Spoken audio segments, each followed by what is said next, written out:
નમસ્કાર. રાજકોટના આંગણે આગામી 27 ડિસેમ્બરથી 2 જાન્યુઆરી દરમિયાન ઐતિહાસિક અને આધ્યાત્મિક શ્રી હનુમાન ચાલીસા યુવા કથા મહોત્સવનું ભવ્ય આયોજન કરવામાં આવ્યું. કથામાં એકસાથે 50,000થી વધુ ભક્તો બેસી કથા શ્રવણ કરી શકે તેવી સુવ્યવસ્થા કરવામાં આવી છે. ભક્તોને અનુરૂપ વિશાળ સ્ટેજ તૈયાર કરાઈ છે, જ્યારે ખાસ આ ગ્રાઉન્ડમાં સાળંગપુર ધામના કરફૂટ ઊંચા મંદિરની ભવ્ય પ્રતિકૃતિ પણ ઊભી કરવામાં આવી છે. વધુ સમાચાર માટે જોડાયેલા રહો આરપી ગુજરાત ન્યૂઝ રાજકોટ.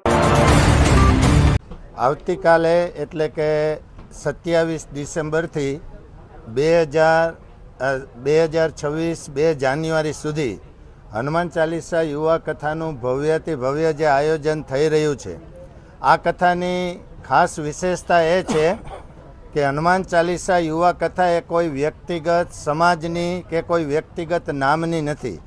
આ કથા એ સમગ્ર રાજકોટ વાસીઓની કથા છે.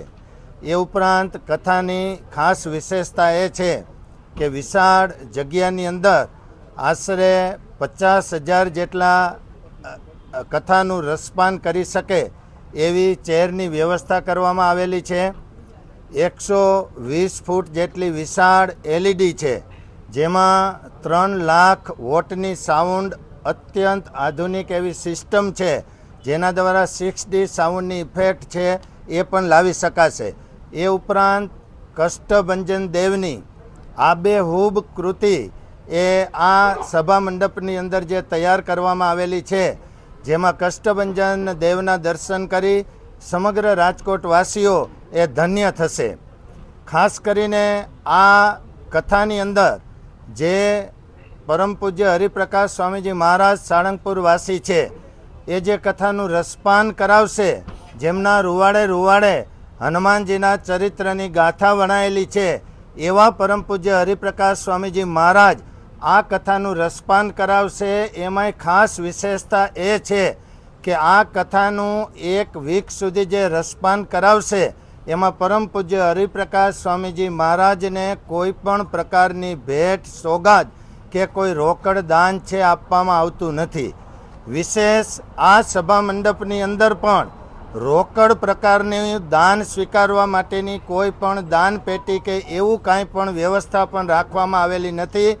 માત્ર ને માત્ર કથાનો ઉદ્દેશ એ છે કે સમગ્ર રાજકોટ વાસીઓના દીકરા અને દીકરીઓ સત્યના માર્ગે ચાલે, હિન્દુ સંસ્કૃતિને ફોલો કરે અને પોતાના મા બાપ, કુટુંબ અને સમાજના સાચા દીકરા અને દીકરીઓ બને, એ ઉદ્દેશથી આ ભવ્યથી ભવ્ય હનુમાન ચાલીસા યુવા કથાનું આયોજન કરવામાં આવેલું છે. આશરે દરરોજ 50,000 લોકોની અમારી અપેક્ષા છે. એમાં અપડાઉન ચાલુ રહેશે અને વ્યવસ્થા સિટિંગ એરેન્જમેન્ટ અમારું નીચે ભારતીય બેઠક, ખુરશી અને સોફા તમામ થઈને 50,000 જેટલી સિટિંગ એરેન્જમેન્ટ છે. 27 તારીખથી જે કથા શરૂ થવા જઈ રહી છે, એનો પહેલો પડાવ છે પોથી યાત્રા. આ પોથી યાત્રા છે એ પોથી યાત્રા વિરાણી હાઈસ્કૂલથી શરૂ થઈ ઇમ્પિરિયલ હોટલ, જિલ્લા પંચાયત, કિસાનપરા ચોક થઈ અને અહીંયા સભા સ્થળ ખાતે આવશે. આ પોથી યાત્રાની અંદર 551 રામચરિત માનસની પોથીઓ છે, જે બહેનોએ છેલ્લા 15 દિવસની અંદર તનતોડ મહેનત કરી અને તમામ પોથીઓ અલગ અલગ રીતે શણગારેલી છે. એ 551 પોથીઓ છે એ બહેનો પોતાના મસ્તક પર ધારણ કરી અને ત્યાંથી ચાલતા ચાલતા અહીંયા આવશે. આ પોથી યાત્રાની અંદર હાથી, ઘોડા, બગી, vintage car, electric car, Thar jeep, bullet અને જુદા જુદા ફ્લોટ્સ, નાસિક ઢોલ છે, રાજકોટના આપણા લોકલ ઢોલ છે, શરણાઈવાળા છે અને નાના બાળકો છે એ હનુમાનજીનું સ્વરૂપ ધારણ કરી અને રહેશે. એમાં બાહુબલી હનુમાનજી પણ સામેલ છે. અલગ અલગ જાતના વિવિધ રાસ મંડળીઓ, જુદા જુદા સંતો, મહંતો અને પૂજ્ય હરિપ્રકાશ સ્વામીજી પણ આ પોથી યાત્રાની અંદર સામેલ રહેશે. આ પોથી યાત્રા લગભગ ત્યાંથી શરૂઆતમાં પોથી પૂજન વિરાણી કોલેજમાં, વિરાણી હાઈસ્કૂલમાં થશે. પોથી પૂજન બાદ પોથી યાત્રા અહીંયા કથા સ્થળે આવશે. ત્યારબાદ એક છેલ્લા દિવસની વાત કરી દઉં કે 2 તારીખે 2 જાન્યુઆરીએ સાંજે રાજકોટની તમામ મહિલાઓ દ્વારા પોતાના કળછીના કામણ અને કળછીના કવચ દ્વારા પૂજ્ય દાદાને કષ્ટભંજન દેવને અન્નકૂટનો ભોગ ધરાવવામાં આવશે. એટલે આખા રાજકોટની બહેનો છે એ પોતાના ઘરેથી વાનગીઓ તૈયાર કરી પોતાના રસોડાની અંદર જે વસ્તુઓ છે એ વસ્તુઓ દ્વારા અન્નકૂટ બનાવી અને અહીંયા આપણે જે જગ્યાએ બેઠા છીએ એ જગ્યાએ પૂજ્ય દાદાનું મંદિર હશે. આ મંદિરને ફરતે આ અન્નકૂટને સ્વયંસેવકો અને મહિલાઓ છે એ બધા શણગારી અને દાદાને અન્નકૂટ ધરશે. અને બીજી તારીખે જ્યારે પૂર્ણ થાય કથા ત્યારબાદ આ અન્નકૂટનો પ્રસાદ અહીંયા જેટલા ભાવિકો હશે એ ભાવિકોની વચ્ચે વહેંચવામાં આવશે. બીજી વાત કરું કે અહીંયા જેટલા ભાવિકો આવે છે એ ભાવિકોને અહીંયા અમે ફૂડ પેકેટ્સ આપવાના છીએ. આ ફૂડ પેકેટ્સની અંદર આપ એક આ થેલીની અંદર જોઈ શકશો જુદા જુદા નમકીનના પેકેટ્સ છે. અને આ નમકીનના પેકેટ્સની સાથે સાથે પાણીની બોટલ પણ આ બધી વસ્તુઓ દાનમાં આવેલી છે.